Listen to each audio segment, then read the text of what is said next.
Assalamu alaikum, my dear learners and viewers. Once again with an A to Z English Care. সুপ্রিয় শিক্ষার্থী বন্ধুরা, আশা করি তোমরা সবাই ভালো রয়েছো। তো আজকে আমি তোমাদের সঙ্গে ইংরেজিতে যে 26টি অক্ষর বা লেটার রয়েছে, তো এগুলা ওয়ার্ডে কিছু কিছু লেটারের শেষে কিছু কিছু ওয়ার্ড বা কিছু কিছু অক্ষর যুক্ত করলে যে খুব সহজে নতুন নতুন শব্দ তৈরি করা যায়। তো এরকম একটা নিয়ম নিয়ে আমি তোমাদের সঙ্গে হাজির হয়েছি। তো এর আরও কিছু নিয়ম রয়েছে, সেগুলো পর্যায়ক্রমে তোমাদের সঙ্গে তুলে ধরার চেষ্টা করব।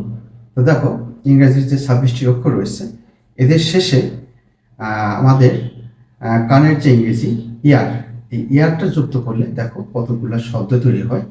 আর সবগুলোতে অবশ্য হয় না, যেগুলোতে হয় তোমাদের সঙ্গে আমি তুলে ধরছি। তো প্রথমে দেখো, আমাদের যে শব্দটি রয়েছে সেটা হচ্ছে বি। তো বির সামনে যদি আমরা ইয়ার শব্দ লাগাই, তার অর্থটা দাঁড়ায় হচ্ছে বিয়ার, যার বাংলা অর্থ হচ্ছে ভাল্লুক।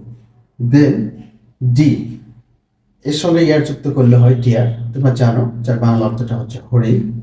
দেন ফিয়ার, এর সঙ্গে লাগালে যুক্ত হলে ফিয়ার, ফিয়ার বাংলা অর্থটা হচ্ছে ভয়।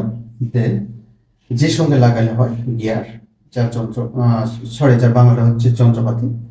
এবং এইচ, এর সঙ্গে লাগালে হয় হেয়ার, যার বাংলা অর্থ হচ্ছে সোনা। তো এখানে লিসেন মানেও শোনা, but there is a difference between listen and hair.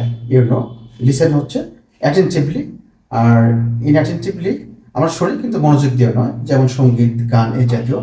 আর হচ্ছে you should listen your teachers attentively. I hope you understand. Then এখানে রয়েছে এন, এনের সঙ্গে দিলে হচ্ছে নিয়ার, যার অর্থটা হচ্ছে নিকটে। দেন পির সঙ্গে দিলে হচ্ছে প্রিয়ার, যার বাংলা অর্থ হচ্ছে নাশপাতি। দেন আর এর সঙ্গে দিলে হচ্ছে রিয়ার, যার বাংলা অর্থ হচ্ছে পিছন দিক। এস এর সঙ্গে দিলে হচ্ছে শেয়ার, যার বাংলা অর্থটা হচ্ছে অসাড় করা বা অবশ করা। দেন টির সঙ্গে দিলে টিয়ার, যেটা অর্থ হচ্ছে অশ্রু অথবা ছেঁড়া। এবং ওয়ের সঙ্গে দিলে হচ্ছে ইয়ার, যার বাংলা অর্থ হচ্ছে বছর। I hope you enjoy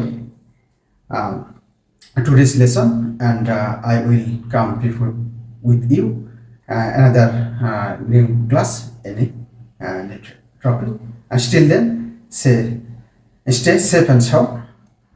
Thanks everybody.